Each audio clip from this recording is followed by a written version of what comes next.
Beating by Deja. Chapter 18.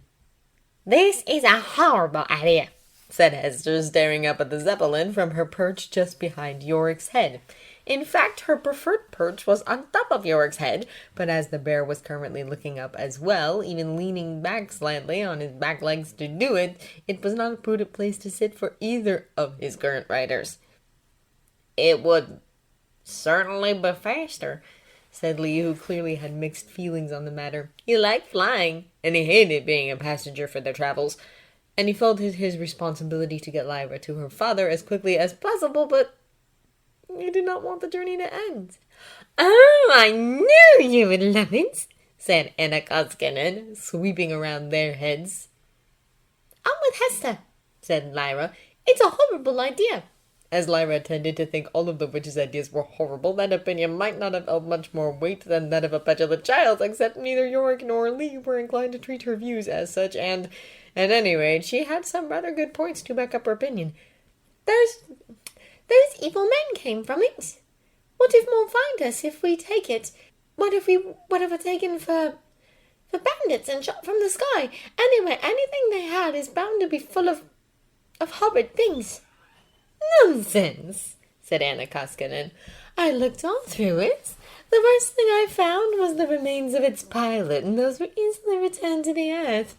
It does not even smell." Lyra continued to frown, clearly not swayed. "It would carry a balloon, Miss Scoresby," said Iorek, and Lyra's frown deepened even as the bear finished with, "We would need to leave nothing behind." Iorek did not say, "And I would not have to carry you or pull a cart like a common pack horse all the way back to civilization," because that was not something Iorek considered as a burden. Lee did not say it either, but he did think it because he did care about being a burden to his friends. Lee did not want to take the Zeppelin, but he knew it was the right choice. He glanced at Lyra, and he rather thought she knew it too, and was dead against it anyway, judging from her scowl. "Lyra," Lee began, because as much as he did not want to shorten their time together, he especially did not want their last days together to be spent in stony silence or anger. "Your father. I got you lost in the wilderness, and now we can get unlost. Without making Iorek drag my balloon, without my limping along, or... "Iorek can pull you with the balloon," Lyra pointed out. "He wouldn't mind." "I would not mind," Iorek agreed. Lyra grinned in triumph until Iorek said, "But I do believe Miss Scoresby will find flying a more comfortable ride." "I'm not made of porcelain, you know," Lee grumbled, but Iorek's words had done what Lee's had not, and Lyra stopped scowling up at the Zeppelin and started giving Lee sideways sort of looks. That, in Lee's opinion, was worse than the scowl. "You know, actually, I think walking is the way to go," he said. "Good sense in that," Hester said, and then she poked him on a sore spot gently but unexpectedly, making him wince back. "Riding has more sense down here or up there." "I can walk," Lee protested, though his argument might have had more merit if he weren't currently sitting on Iorek's back. That had been a compromise when he had refused to wait at the camp while they came to see Anna Koskinen's great idea for aiding in their journey. "Of course, much depends upon whether Miss Scoresby has the ability to direct this aircraft," Iorek pointed out. Lee did not immediately answer because he was too busy sputtering in outrage at the idea that he lacked the ability to fly. "He has a point, Lee," Hester said. "Zeppelins aren't exactly the same thing as what we're used to, and the balloon has given us plenty of uncertain moments." "If I can fly a balloon with half the instruction manual missing, and I have you know I never had a flight I didn't walk away from yet, then that basic contraption up there ain't gonna give me a lick of trouble." "I can always offer my aid in guiding the craft, should the need arise," Anna Koskinen put in. "And I can be your co-pilot," Lyra insisted. "Now hold up," Lee said, starting to feel just the slightest bit played. "We still need to make sure this thing is safe." "I've found nothing of danger," Anna Koskinen objected. "And you fly around on a tree branch. Forgive me, ma'am, if I take the time to have a look over the machine myself." Doing so was not quite as simple. The Zeppelin was entangled in a tree. To bring it down risked both damaging it further or grounding it without means to help it lift after. Bringing Lee up to it either meant him climbing, which he was willing to try but no one else was willing to let him, or a ride with Anna Kuskinen, which was uncomfortable to contemplate for completely different reasons for all of them. Lyra and Pan because they did not want the witch hanging onto their Mr. Lee. Iorek because he did not fully trust the witch. He considered Serafina Pekkala a friend but scarcely knew this witch, and allowing those he did not trust near his injured friend was trying. Lee and Hester because the woman had made her interest in them very well known, and it was awkward to be as intimately close as a flight would necessitate. And Anna Kuskinen because she was not entirely sure how well her bow would support the extra weight, and that could be embarrassing. They finally settled on a pulley system with Iorek doing the pulling and Anna Kuskinen acting as a sort of safety net, ready to swoop in if there was trouble. There was not trouble, though. The ropes they used were strong, and Iorek was more than enough to do the lifting. The most annoying part was figuring out how to do the seat for Lee and Hester to ride. Lee thought a loop for his boot sufficient, while Lyra and Iorek whispered about elaborate contraptions to ensure his ability to not fall did not rely on his ability to hold on. They compromised and had a sort of swing Lee's end, when Lee started to point out the lateness of the day and that they still needed time to return to their camp, a good hour's walk away, even at Iorek's brisk pace, before dark. "Are you ready, Miss Scoresby?" Iorek asked once the rope was arranged using the convenient pulley already attached to the Zeppelin. The previous users had had a similar arrangement for getting people up and down. A ladder just did not cut it when one had a wolf demon. It was only too bad the original rigging and basket had gotten burned in the fire. "Ready and willing," Lee answered with more spirit than his physical appearance suggested. In fact, he looked rather worse than he felt, what with the late stages of bruising and the way that blood moss dulled what remained of the worst of the welts or his surgical wound. He was sore and moved stiffly and tired easily, but he felt well enough to grow annoyed with how everyone tiptoed around him. "Are you ready, Hester?" Iorek asked next. "As ready as we can be," Hester answered from her position in Lee's bucket. She looked better than Lee by this point. Demons don't hold wounds long, though scars often remained. That did not mean nothing lingered. She was still skittish when anyone moved close to her who was not Lee, and she had long moments of silence when even Lee did not get a spoken answer to a question. No one spoke of it, but Lyra, Iorek, and Pan all knew. "Then hold on tight," Iorek ordered, and finally he did pull, and Lee and Hester rose. Getting off the swing into the Zeppelin was trickier than Lee would admit to, but he did not push Anna Kuskinen away when she offered her help, which spoke volumes for the aeronaut's difficulties. He took his time looking at the Zeppelin. "Can you fly it?" asked the witch, looking over his shoulder at the controls. For a long moment, Lee did not answer. In truth, the assumption that a pilot of one craft can easily fly a completely different craft is nonsense. Aircraft comes in many varieties, and all of them have their tricks and quirks, and getting it wrong tended to be more fatal than mistakes with lamb-brown crafts. But at the same time, all aircraft have similarities. This one's instruments were not unfamiliar to Lee. There was one to say how high they were, and one to track direction, and one that likely had to do with air pressure, and another for speed. The controls were not utterly alien to Lee, and not just because he flew his own balloon. "I've seen one piloted before," he answered the witch, and then, "I could fly it." "Oh?" answered Anna Kuskinen, instantly interested by his words. "When was this?" Lee did not answer right away. Finally he said, "There was a battle. We fought in it. Rode in one of these for a bit. I was curious. I watched the pilot fly it." "But you never flown one yourself?" Anna Koskinen asked, not judging, simply sounding interested.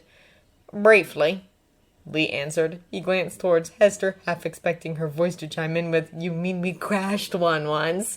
And then he would have to explain the whole story, or everyone would think he could not fly.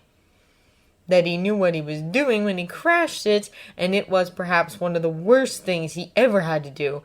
But he did tell those soldiers to jump first, and if they chose not to, it was their choice, and Lee and Hester survived it all, and Iorek was safe. But Hester kept a secret, just scooted closer to him, offering comfort. Then Lee went back to the door and called down, "It will fly." Of course, things did not happen directly. All their things were still back at the camp, and they needed to be carted and brought and then hauled into the Zeppelin, and it was late already, so really all this had to happen in the morning. And in between, there was discussion and arguments because no one was completely sure this was a good idea, except for Anna Koskinen, who smiled the whole time and looked puzzled whenever someone came up with a reason against it. Breaking up the camp had its own difficulties. I will do this, Iorek said.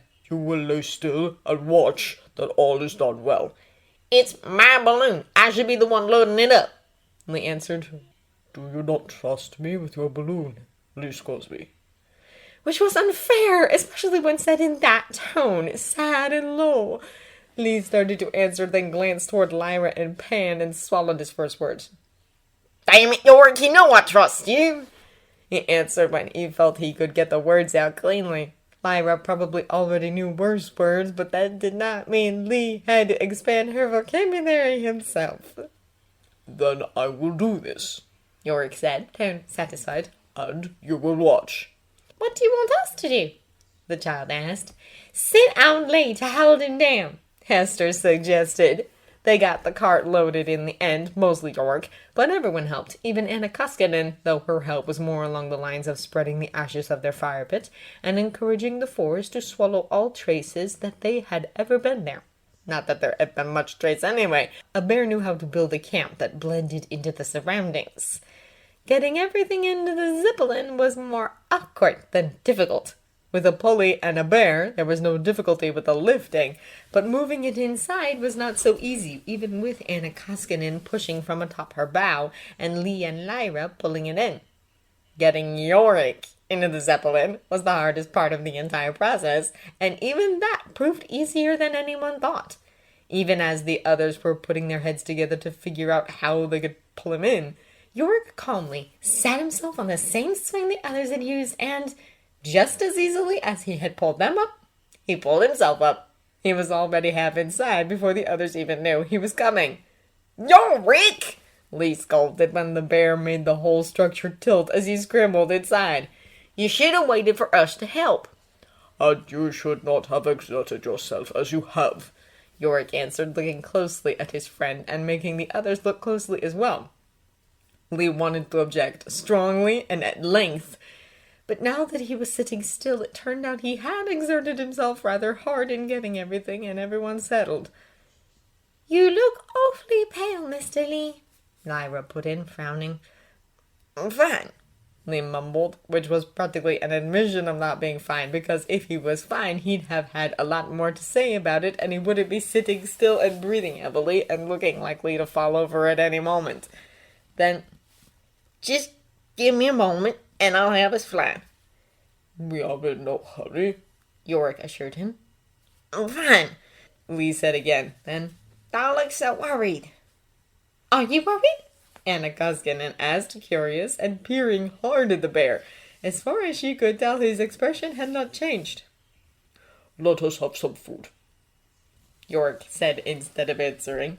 Lee was absolutely certain he would feel better after a bit of rest and some food, so it was rather startling to blink his eyes open sometime later and realize he had been asleep. More to the point, it was growing dark. He had slept for the entire afternoon. What? He said, blinking away the last vestiges of his slumber. Then, what time is it? Why didn't you wake me? We were all tired, Lyra pointed out. The girl was curled up next to him, not asleep, but not restless either. Pan, a small brown hair, nuzzled at her side. It is better to rest well before our journey, Iorek said, not resting, but vigilantly keeping watch, looking outward. Anna Koskinen was perched near him, one bird on her shoulder, another perched on Iorek. It will be too dark to fly soon, Lee complained, not wanting to admit to himself how much better he felt after his nap. Better in some ways, at least. He also felt stiff and sore, as he always seemed to get when lying still for too long. He stretched, forcing his muscles to move, no matter how they protested.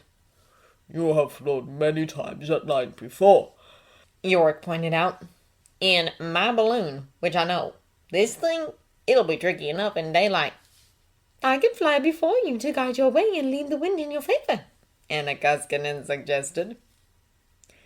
I can keep watch from above and alert you to dangers as well, Seraphina Buckler's demon said. and I as well. Anna Koskinen's demon agreed. And I can be your guide pilot, Lyra announced. Getting the Zeppelin free of the tree was simple with which to help, and as much as Lee often felt annoyed by your presence, he had to admit she was not a bad friend to have. She more or less asked the tree to let them go, and then nudged and prodded at the craft, and they were free. You sure we can do this? Hester whispered softly as Lee made himself comfortable at the controls. Lyra and Pan were distracted by figuring out their own seat and looking at all the instruments and switches with keen interest. If I can crash it, I can fly it, Lee answered, surprising himself with how much eagerness filled his voice.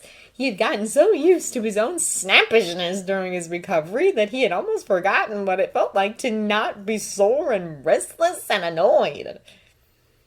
He had forgotten what it feels like to watch the world sliding away below as he took to the air and flew.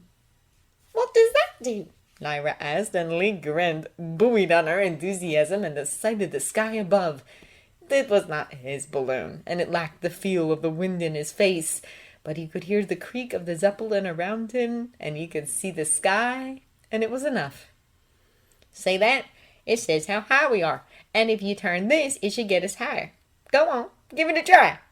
Cautiously, as if she expected Lee to make her stop at any moment, Lyra did. Then she gave a whoop when they all felt the pressure from rising. Lee grinned. This is what living was, a sky and a balloon and good friends. We could keep her, Hester's voice whispered in his mind, and for a moment his smile faltered. Live in the moment, he whispered right back and forced his smile back full force. One day soon they would land, and he would give Lyra and Pan back to their father. But for now, they flew.